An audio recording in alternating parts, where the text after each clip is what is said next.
नमस्कार, स्वागत है आपका द न्यूज पर। मैं हूं आपके साथ शेरिन। दिल्ली की मुख्यमंत्री बनते ही रेखा गुप्ता ने दिया है अब अरविंद केजरीवाल और आम आदमी पार्टी को एक और बड़ा झटका। जी हां, रेखा गुप्ता ने बड़ा ऐलान कर दिया है कि हम अब दिल्ली में हुए तमाम भ्रष्टाचारों के खिलाफ एसआईटी का गठन करेंगे। जी हां, दिल्ली में हुए जल घोटाले, स्कूल घोटाले, शराब घोटाले और इसी के साथ साथ आपके लिए बता दें कि जिस तरीके से घोटाला हुआ, स्कूल रूम घोटाला हुआ है, मोहल्ला क्लिनिक घोटाला हुआ है, इन तमाम घोटालों पर अब एसआईटी का गठन होने जा रहा है। यानी कि सिर्फ अरविंद केजरीवाल ही नहीं बल्कि उनकी पार्टी और सरकार में रहे तमाम मंत्रियों की मुश्किलें बढ़ने वाली हैं, क्योंकि जहां एक तरफ शराब घोटाले में आया अरविंद केजरीवाल का नाम, तो वहीं दूसरी तरफ स्कूल में घोटाले को लेकर मनीष सिसोदिया के ऊपर भी उठे थे सवाल, और वहीं दूसरी तरफ ईडी के मामले में सत्येंद्र जैन की भी बड़ी थी मुश्किलें। और इसी तरीके से अब दिल्ली में तमाम जो घोटाले आम आदमी पार्टी सरकार के टाइम पर हुए हैं, इन पर एसआईटी की जांच बिठाने का आदेश जो है वो दिल्ली की मुख्यमंत्री रेखा गुप्ता के द्वारा कहा गया है। उन्होंने कहा है कि हम तमाम भ्रष्टाचारों पर एसआईटी का गठन करने जा रहे हैं। यानी कि आम आदमी पार्टी के तमाम नेता जो हैं वो अब फिर एक बार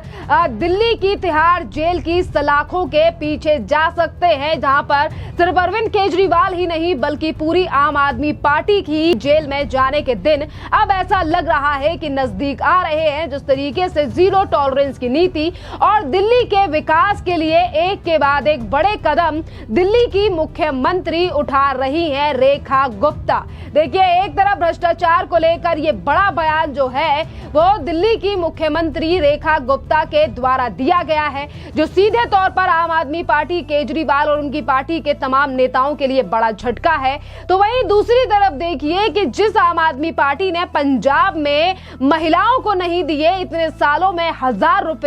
आज वो दिल्ली में मुख्यमंत्री बनते ही 24 घंटों के भीतर ही लगातार जो है वो दिल्ली में 2500 रुपए को लेकर उठा रहे हैं सवाल। जी हाँ, दिल्ली की पूर्व मुख्यमंत्री आतिशी ने अब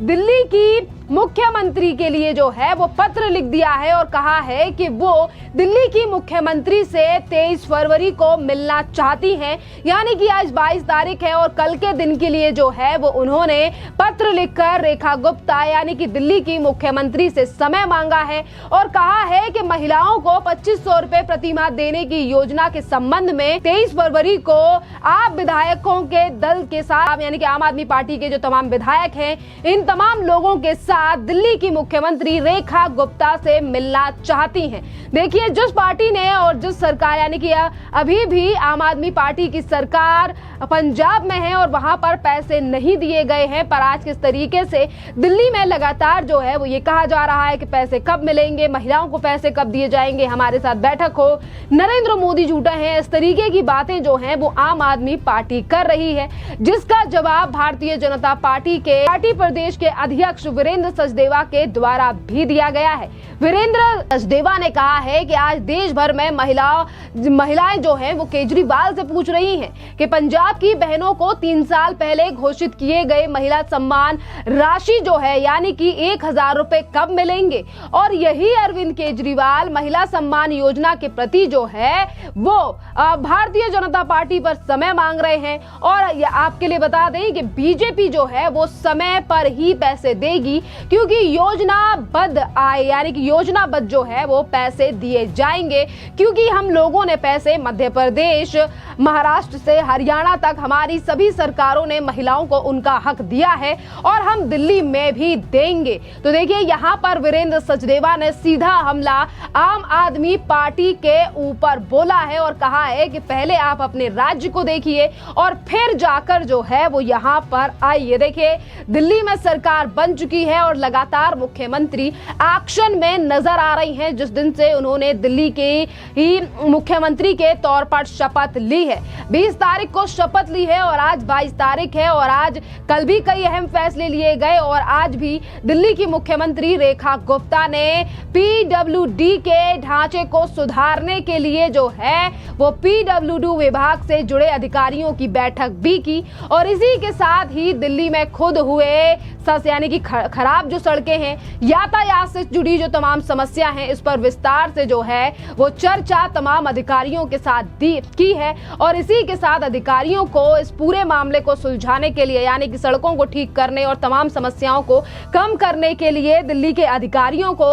दिशा निर्देश भी दिल्ली की मुख्यमंत्री रेखा गुप्ता के द्वारा किए गए हैं। और इसी पर लगातार बीजेपी के नेताओं का ये कहना है कि अब दिल्ली में हमारी सरकार बन चुकी है और जो तमाम वादे दिल्ली में भारतीय जनता पार्टी ने अपने मैनिफेस्टो में किए हैं, वो तमाम वादे हम पूरे करेंगे। और देखिए, इसी के साथ दिल्ली सरकार के कैबिनेट मिनिस्टर रविंद्र इंद्रराज का भी बयान सामने आया है और उन्होंने भी कहा है कि दिल्ली के विकास के लिए हर जरूरी काम हमारी सरकार ने शुरू कर दिया है और ये तमाम पूरे होके रहे, यानी काम जो है वो काम पूरे होके रहेंगे। सुनिए आप रविंद्र इंद्रराज का ये बयान। प्लान्स भी रेडी हो रहे हैं, लगभग लगातार मंत्रालय में बैठक चल रही है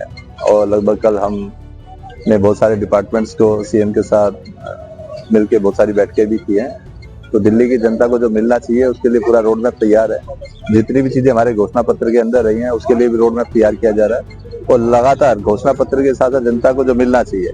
और दिल्ली जैसी विकसित दिखनी चाहिए उस पर लगातार बैठ के और कार्य करने का। जैसे कि आज हम दिल्ली के सभी 7 मंत्री रोड्स पे रहने वाले हैं। पीडब्ल्यूडी जहाँ भी हमारे बहुत सारी जगह थी, जैसे आजादपुर मंडी के सामने आप जाएंगे तो वो एक जगह प्रॉपर हमेशा टूटा रहता है, तो आज के बाद वो सुशासन दिखाई देगा। वहाँ पे आपको हमेशा रोड की जो तकलीफ थी वो खत्म होने वाली है। रोडों की आपने बात की, सबसे बड़ी विधानसभा से आप चुनकर के जो है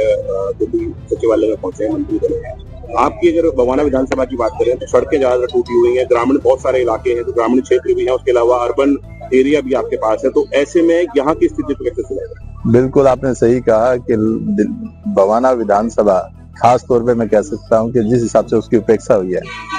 और उसके लिए बहुत सारा कार्य भी करना बाकी है और लगातार उसके लिए हम चिंता करेंगे और जैसा बवाना विकसित बवाना दिखाई देना चाहिए उस पर लगातार काम भी करेंगे और वैसा विकसित बवाना दिखाई भी देगा आपको। लगातार आम आदमी पार्टी की तरफ से प्रतिक्रियाएं आ रही है, उनको क्या कैसे देखते हैं? मंत्रालय का एक ही दिन हुआ है तो उनकी प्रतिक्रियाएं तो समय पे ही समाप्त होंगी, क्योंकि लगातार भारतीय जनता पार्टी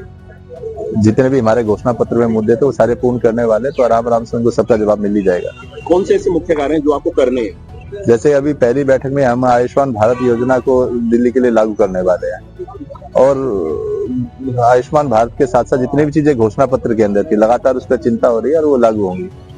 तो देखिए, लगातार एक्शन में दिल्ली में भारतीय जनता पार्टी, जिससे लगातार उड़ रही है अरविंद केजरीवाल की नींदें, क्योंकि जो काम दिल्ली में अरविंद केजरीवाल ने करने के लिए दिखाए थे दिल्ली की जनता को सपने, पर 10 से 12 सालों में हो गई दिल्ली बर्बाद। और अब इसी दिल्ली को सुधारने का जिम्मा उठाया है बीजेपी ने, जिनकी 27 साल बाद वापसी हुई है और जिसकी झलक अब दिखना, यानी कि शुरुआती जो है वो दिल्ली की मुख्यमंत्री के द्वारा कर दी गई है। खैर, यहाँ पर जो एसआईटी गठन करने की बात की गई है